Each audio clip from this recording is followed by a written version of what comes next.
ওয়ার্ডপ্রেসে আপনার মইনাপে payment gateway add করার জন্য আপনি প্রথমে এখান থেকে মেনু থেকে ডেভেলপার ডক্স এখানে চলে আসবেন। এখানে ক্লিক করার পর আপনি এখান থেকে এই যে ইন্টিগ্রেশন এখানে ক্লিক করবেন। এখান থেকে আমরা একটু নিচের দিকে চলে আসবো। এই যে আমরা এখন ওয়ার্ডপ্রেস অ্যাড করবো, ওয়ার্ডপ্রেস কমার্স প্লাগইন। আর আপনার যদি WSMCS অ্যাড করেন এখান থেকে WSMCS ডাউনলোড করবেন, SMM প্যানেল হলে SMM প্যানেলটা ডাউনলোড করবেন। তো আমরা এখান থেকে ওয়ার্ডপ্রেস কমার্স আমরা এখান থেকে ডাউনলোড প্লাগইনে ক্লিক করবো। আপনি জাস্ট এখান থেকে ডাউনলোড করে নেবেন। আমাদের ডাউনলোড কমপ্লিট। এখন আমরা এখান থেকে আমরা এই ওয়েবসাইট অ্যাড করে দেখাবো আপনাদের, একটা ডেমো ওয়েবসাইট দেখানোর জন্য জাস্ট। তো প্রথমে আপনি আপনার ওয়ার্ডপ্রেসের ড্যাশবোর্ডে চলে আসবেন। এখান থেকে আপনার অ্যাকাউন্ট ইউজার নেম এবং পাসওয়ার্ড দিয়ে লগ ইন করে এরপর আপনি এখান থেকে প্লাগইন থেকে অ্যাড প্লাগইন অপশনে চলে আসবেন।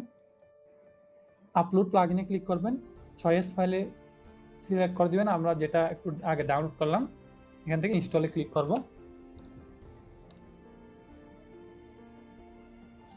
এরপর এখান থেকে অ্যাক্টিভেট প্লাগইন এখানে ক্লিক করবেন। আমাদের প্লাগইনটা অ্যাক্টিভেট কমপ্লিট। আমরা জাস্ট এখান থেকে পেমেন্ট এটা কোনটা খুঁজে বের করবো। এখান থেকে মইনাপে এই যে এখান থেকে সেটিংস অপশনে ক্লিক করব। এরপর এখান থেকে ইনেবল মইনাপে এখানে ক্লিক করবেন। টাইটেলে আপনার চেকআউট পেজে কি নাম ইস্যু হবে ওইটাই দিয়ে দিবেন।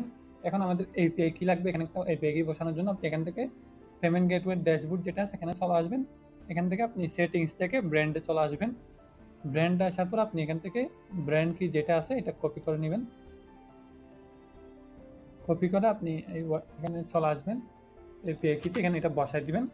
এরপর আপনার এটা যদি আপনার বিডিটি ওয়েবসাইট ইউএসডিটি থাকে তাহলে পার ইউএসডিটি কত টাকা করে নেবেন ওইটা আপনি সিলেক্ট করবেন। এটা 120 আছে, আমরা 120 রাখতেছি। এরপর ডিজিটাল প্রোডাক্ট হলে আপনি ডিজিটাল প্রোডাক্টটা সিলেক্ট করে দেবেন। আমাদেরটা ডিজিটাল প্রোডাক্ট, আমরা ডিজিটাল প্রোডাক্টে দিলাম। ওটু কমপ্লিট অর্ডার আপনার পেমেন্ট যদি আপনার রিসিভ হয় তাহলে ওটু হয়ে যাবে কিনা, কমপ্লিট হয়ে যাবে কিনা ওটা সিলেক্ট করে দিবেন। এরপরে শু আইকন অন চেক আউট, আপনি এখানে আইকনটা রাখতে চাচ্ছেন কিনা একটা আইকন দেখাবে। এরপর আপনার payment URL, payment site URL এটা শু করতেছে। এখন আমরা সেভ চেঞ্জে ক্লিক করব। তো দেখেন আমাদের লেখা আসছে use setting have been save লেখা চলে আসছে। এখন যদি আমরা একটু আমাদের ওয়েবসাইটে আসি এবং এখান থেকে আমরা চেক আউট পেজে গিয়ে দেখি আমাদের এটা আসতেছে কিনা।